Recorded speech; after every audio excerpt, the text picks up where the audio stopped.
ज्या वेळेला हा पासचा कुठे करणार आहोत त्याचा निर्णय होईल त्यावेळेला तुम्हाला सांगण्यात येईल.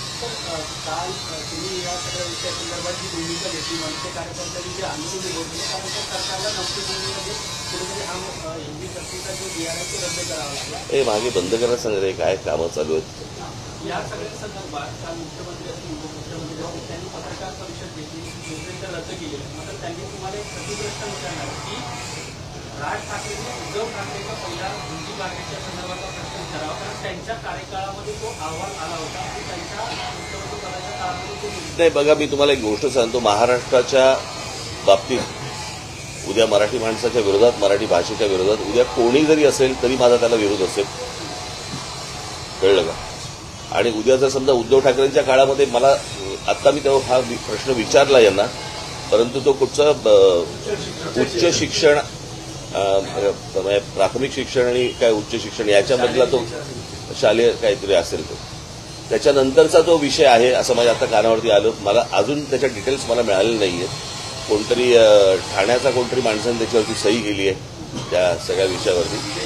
परंतु माझी विनंती हीच राहील महाराष्ट्रातल्या प्रत्येक राजकीय नेत्याला की मराठी महाराष्ट्र या विषयावरती, मराठी भाषा या विषयावरती कोणतीही कोणाहीकडनं, आमच्याकडनं तर होणारच नाही, पण तडजोड होता कामा नये. यापुढे सर्वांनी मला असं वाटतं सतर्क राहणं आवश्यक आहे. सर्व बाजूनी महाराष्ट्राचे लचके तोडण्याचे प्रकार सुरू आहेत आणि हे कुठेतरी थांबवणं आवश्यक आहे. मराठी माणसांनी देखील आजूबाजूला काय गोष्टी घडतायत याच्यासाठी जागृत राहणं पण तितकंच गरजेचं आहे.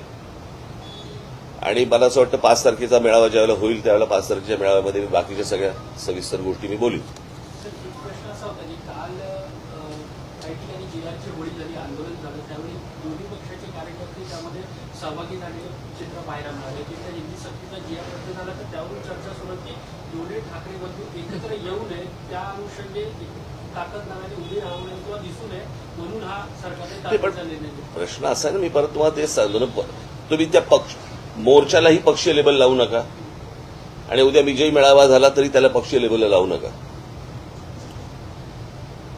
कसं आहे, युत्या, आघाड्या, या सगळ्या गोष्टी, निवडणुका, या सगळ्या गोष्टी येत जातील, जात जातील, सगळ्या गोष्टी होत राहतील. मराठी भाषा संपली, परत नाही येणार. कळलं का? कारण भाषा ही संस्कृती टिकवत असते.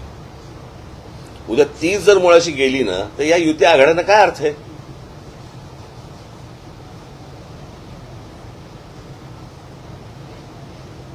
या सगळ्या गोष्टी ह्या निवडणुकीच्या वेळेला बघता येतील किंवा विचार करता येईल त्या गोष्टींचा. त्याचा विचार आत्ता करून चालणार नाही.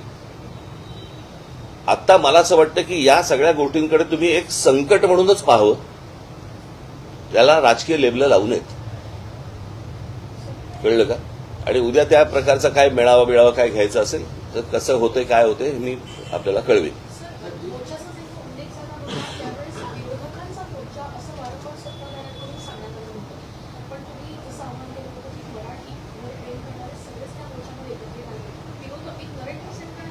नाही, या शब्दाला पण काही अर्थ नाही आता. हे नरेटिव्ह. कळलं का? सरकार करतो तो नरेटिव्ह.